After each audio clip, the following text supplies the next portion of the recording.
Maintaining and monitoring coral nurseries and outplanting sites.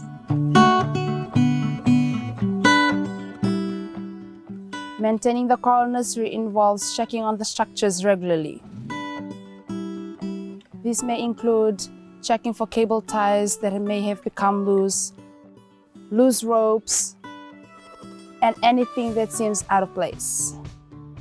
Replace and reinforce anything if necessary. If the nursery looks dirty from sediment or algae, clean it carefully with a scrubbing brush. It is important to note that if we position our nurseries in the right spots, fish would do a lot of the cleaning maintenance. Maintain your nursery at least once a month as your corals grow. After about a year, your corals will be ready for outplanting.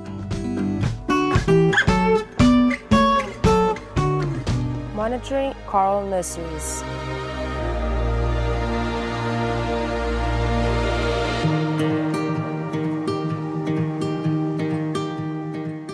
Why do we monitor our coral nurseries? There are three primary reasons why we monitor our coral nurseries. The first is to measure growth. The second is checking health, including bleaching, disease, and algae. The third is to check for and remove coral predators. Remember never to enter coral nurseries wearing sunscreen or with any gasoline or other chemicals on your body. Measuring growth. All corals grow at different rates. Corals grow slowly, so you only need to measure them once every 3 months. The fastest growing coral only grow 10 centimeters per year. Corals may take 1 to 3 years to be big enough to outplant, so you need to measure 5 to 13 times, once at the beginning and then every 3 months. You need a ruler, a notebook, and a pen. The first time you measure is when you set up the frames. Make sure you measure the same corals each time. Make sure you measure one of each of the different type of coral on each frame. We always measure growth in centimeters. To make it easier, you can tag the corals you intend to measure. Use any material you can tie to the coral frame, so you remember which corals to measure.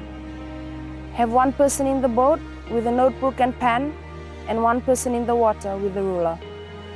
Dive down and take your measurements, and give the figures to the person on the boat to write down. S10, R2, 5.7. If possible, take a picture of the coral fragment every time you monitor it. Checking health, including bleaching, disease, and algae. Why do we monitor the corals' health? 1, to see if they are bleaching. 2, to see if they have disease or if they are dying. 3, to see if they have algae. You need to measure monthly for health. If the coral in your nursery start dying or bleaching or looking diseased very soon after you put them in your nurseries, it is most likely due to poor handling of the coral. If you have sunscreen, gasoline, or any other chemicals on your hand, wash and rinse your hand well before handling corals. How do you monitor the coral's health? Bleaching happens mostly during summer and extended periods of high temperature. How do you tell if your coral is bleaching? First, we observe the corals closely. If less than a quarter of your coral is pale, you have mild bleaching. If a quarter to a half of your coral is pale, you have moderate bleaching. If a half to 3/4 of your coral is pale, you have severe bleaching. If all the coral is pale, you have very severe bleaching. If you are able to measure the water temperature using a data logger, thermometer, or a dive watch, this would be great as you can record what temperature your corals are bleaching at. How can you measure for disease? Look for color changes in your corals, especially in patches or lines. Disease often looks like a band between the live tissue and the dead part of the coral. You can also look for lack of growth. If you identify any diseased coral in your nursery, remove these corals from the frame and from the water. Any equipment used to remove these corals should be given a good clean. Make a note of where the diseased coral was on the frame. Mortality. Remove any dead corals from your nursery. Record where on the nursery they were. Mark the place where you took it from with anything you can tie through the rope. Algae. If you find algae, use brushes to carefully remove it. Make a note of how heavy the algal growth is. Light would look like this. Moderate would look like this. And heavy would look like this. If algae persists, you might need to consider relocating your nursery. For more information, refer to Maintaining Your Coral Nursery video. If you find any of the above health problems, you should increase your monitoring trips to check on corals around the diseased or dead coral and to keep on top of algae. Checking for and removing predators.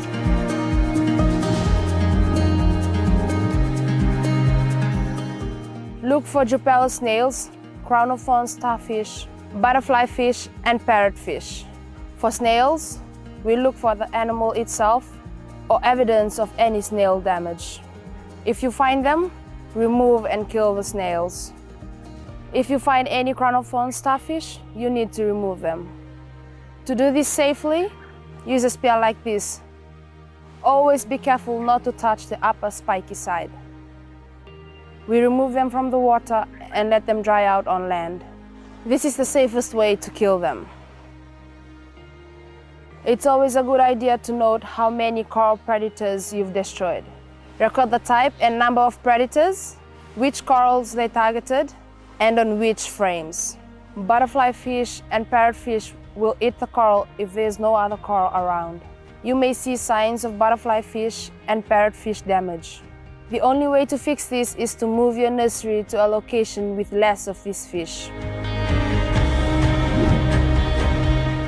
Using a camera to help with monitoring.